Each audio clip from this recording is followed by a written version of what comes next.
Alright, y'all. So it feels like there is a lot to unpack lately, but I'm not even sure what a lot is. I feel anxious, I feel scared, but what's more scary and anxiety-inducing isn't the virus. That I have faith in science and medicine, and a solution will eventually be worked out, and I can take my own preventative measures. I mean, if 2 people are wearing masks, then science says transmission is reduced between the 2 by like 99%. So I don't have the percentages right in front of me, but if you do have them, go ahead and share. But anyways, what concerns me even more than COVID is this administration. The doublespeak, the troubling news out of Portland. More agents being sent to Chicago and other cities. It's as though all of the collective fears and protesting that happened at the initial outset of this presidency, that sinking feeling I had when I woke up at the next few days after the election, and how that mirrored the feeling after Sammy died and my brother died, coupled with a fear of what is happening right now in America. These attacks by this administration against its own citizens, against the mayor of a city.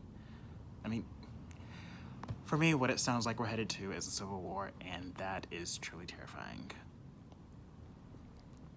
I imagine this is what revolutionary France felt like, or the waning days of Germany in the 1930s before the unthinkable happened. We're all steadily marching towards a breaking point. A nation wound so tight, a nation made entirely out of dried kindling and dried out trees and underbrush and weeds, that the grass fire is headed towards the dried out forest, and then what? This isn't about winning or losing, because at this point no one wins. If we look back to history, the coming days and months ahead don't bode well. I mean, the anxiety from the coronavirus, COVID-19, I can handle, but it's this political climate that has me most concerned. And that was certainly not the most uplifting message today. I don't know. The news and the climate of this country has me genuinely sad and genuinely scared.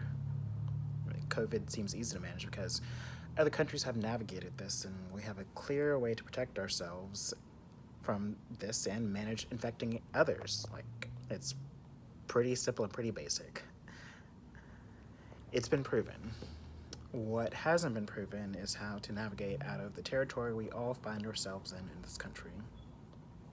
And with that said, I think it's important to remember that we are all one country. We're all one world. We are all connected to each other. And though many of us are scared, me included, it's important to not react out of fear. To take a moment, to breathe, to regroup before we respond, and remember, we're all somebody's someone. And if you're scared or afraid, what can we do to lessen that fear? I think Yoda said it best. Fear is the path to the dark side. Fear leads to anger. Anger leads to hate. Hate leads to suffering. So, I am going to see if I can read the words from FDR's first inaugural address on how he intended to help the country facing an unprecedented time in the nation's history. His words. I am certain that my fellow Americans expect that on my induction into the presidency, I will address them with a candor and a decision which the present situation of our people impel. This is preeminently the time to speak the truth, the whole truth, frankly and boldly. Nor need we shrink from honestly facing conditions in our country today. This great nation will endure as it has endured, will revive and will prosper. So first of all, let me assert my firm belief that the only thing we have to fear is fear itself.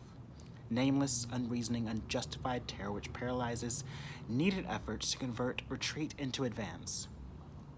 In every dark hour of our national life, our leadership of frankness and vigor has met with that understanding and the support of the people themselves, which is essential to victory. I am convinced that you will again give that support to leadership in these critical days.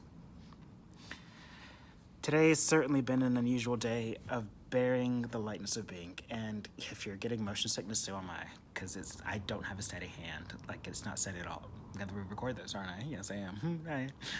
But yeah, it's been an unusual day for bearing the lightness of being. Yeah, that's all I have today. Until next time.